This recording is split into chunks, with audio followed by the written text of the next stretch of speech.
नमस्कार, आप सभी का बहुत बहुत स्वागत है घर की औषधि चैनल में। आपने बेल तो कई बार खाई होगी, लेकिन इसके नुकसान के बारे में नहीं सुना होगा।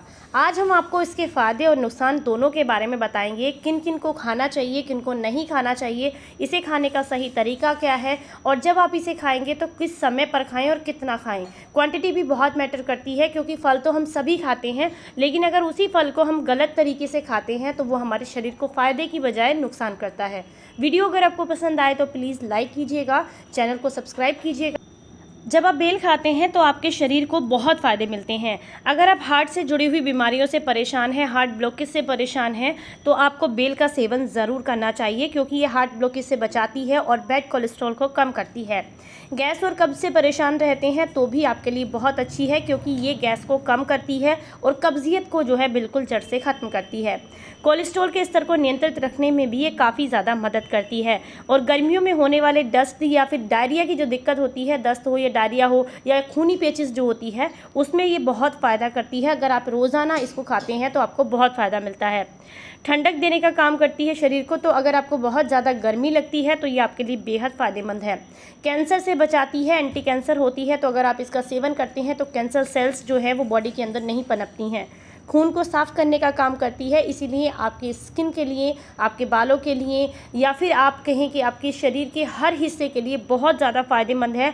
क्योंकि जहाँ भी बिलक जाता है उसको साफ़ करके, उसको प्योर करने में, उसकी अशुद्धि को दूर करने में ये काफ़ी ज़्यादा मदद करती है। अब आपको बताते हैं इसे खाने का सही समय क्या है। वैसे ऐसा कहा जाता है कि जब आप इसे सुबह खाली पेट इसका जूस पीते हैं तो आपको बहुत फ़ायदा मिलता है, लेकिन अगर सुबह खाली पेट नहीं खा सकते हैं तो दोपहर का खाना खाने के लगभग 2 घंटे के बाद आप इसका सेवन कर सकते हैं। और किसी समय आपने इसका सेवन नहीं करना होता, और ख़ासकर रात को तो आपने इसको बिल्कुल नहीं खाना होता। इसे खाने का सही समय क्या है ये तो मैंने आपको बता दिया, लेकिन अब बताते हैं कि खाने का मतलब किस तरीके से खाना चाहिए। कुछ लोग इसको जो है डायरेक्ट ऐसे ही खाते हैं, और कुछ लोग इसका जूस बनाकर लेते हैं। अगर आपको जूस बनाकर पीना पसंद है तो आप क्या कीजिए, इसका गूदा निकालिए और लगभग 2 बड़े चम्मच गूदे को 1 गिलास पानी में रात भर के लिए भिगो कर रख दीजिए। अगले दिन सुबह आप जो है उसे अच्छे से मिक्स कीजिए और छान लीजिए। उसके बाद इसका सेवन करेंगे तो आपको बहुत फ़ायदा मिलेगा। अगर आपको जूस लेना है तो इसी तरीके से लें, ये तभी फ़ायदा करता है आपको। और अगर आपको इसका गूदा खाना है तो गूदे में काफ़ी अधिक मात्रा में फाइबर होता है, तो कब्जियत को दूर करेगा।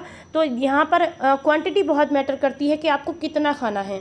एक छोटी कटोरी भर के आप गूदा इसका खा सकते हैं, यानी कि अगर एक बड़ी बेल आपने ली है तो उसे 4 हिस्सों में डिवाइड करेंगे तब आप इसको खा सकते हैं। ज़्यादा मात्रा में भी अगर इसको खाया जाए तो ये शरीर के लिए फ़ायदेमंद नहीं रहती है, क्योंकि इसको अगर बहुत अधिक मात्रा में खा लें तो ये अपच की दिक्कत कर देती है। पेट में खाना नहीं पचता है, उबकाई जैसा फील होता है, और अगर बहुत ज़्यादा खा लेते हैं तो कब्जियत को बढ़ा देती है।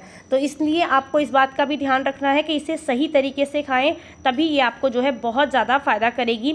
इसी के साथ साथ जो लोग बहुत ज़्यादा परेशान रहते हैं मूत्र रोग से, तो उनको जो है इसका सेवन लिमिट में करना चाहिए। वैसे तो उनके लिए फ़ायदेमंद है, लेकिन अगर ज़्यादा मात्रा में खा लेंगे तो फिर उनको नुकसान करती है, क्योंकि जितने भी शरीर के अंदर पोषक तत्व होते हैं वो सारे ये जो है मूत्र के रास्ते बाहर निकाल देती है, अगर आप इसे ज़्यादा मात्रा में खा लें। इसी के साथ फ़ायदा भी करती है, ऐसा नहीं कि सिर्फ नुकसान करती है। इसमें भरपूर मात्रा में विटामिन और पोषक तत्व होते हैं, तो अगर आप इसे सही मात्रा में खाते हैं तो इसमें मौजूद टैनिन और पैक्टिन जो है वो आपकी डायरिया को ठीक करता है, पेचिस की समस्या को ठीक करता है। इसमें vitamin C, calcium, fibre, protein और आयरन काफ़ी अधिक मात्रा में पाया जाता है, जिसकी वजह से अगर आपके शरीर में रोग प्रतिरोधक क्षमता कम है, आप जल्दी जल्दी बीमार होते हैं, तो इसे खाना आपको बहुत ज़्यादा फ़ायदेमंद रहता है। आयुर्वेद में तो यहाँ तक कहा गया है कि अगर आप इसका सेवन करते हैं तो इसे डायरिया में और डायबिटीज़ में, पेचिस में, कान के दर्द में, स्कर्वी रोग में बहुत ज़्यादा ये फ़ायदा करती है। इन रोगों के लिए बहुत ज़्यादा अच्छी होती है। इसका गूदा खाना ज़्यादा फ़ायदेमंद माना गया है अगर आप इसके गूदे का सेवन करते हैं, क्योंकि इसमें फाइबर अधिक मात्रा में होता है।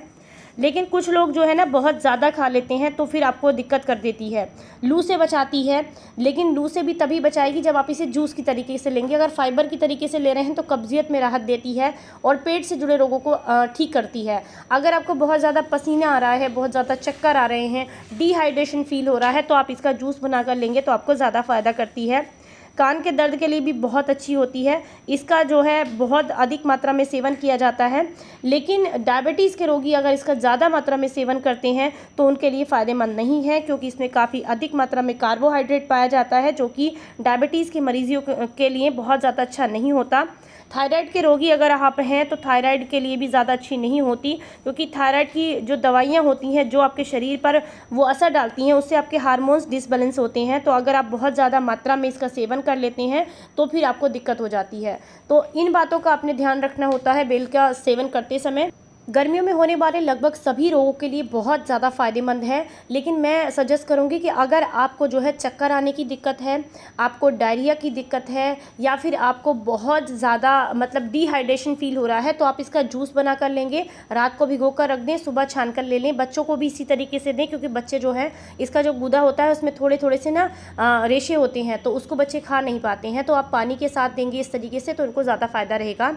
और अगर आप इसको जो है मतलब सॉलिड फॉर्म में इस तरीके से ले रहे हैं जैसे ये है, तो उसको जो है डाइजेस्ट करना बहुत मतलब इजी नहीं रहता है। तो अगर आपको गैस एसिडिटी ज़्यादा बनती है, अपच की दिक्कत है, तो फिर आप इसको फाइबर के साथ ना लेकर के पानी के साथ लें, जैसे भिगो कर लेना है, तभी आपको फ़ायदा करेगी।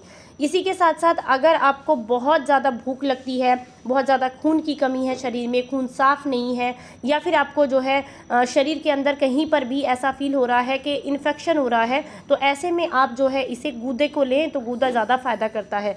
दोनों ही तरीके से फ़ायदेमंद है, लेकिन इसको लिमिट में लेना बहुत ज़रूरी है।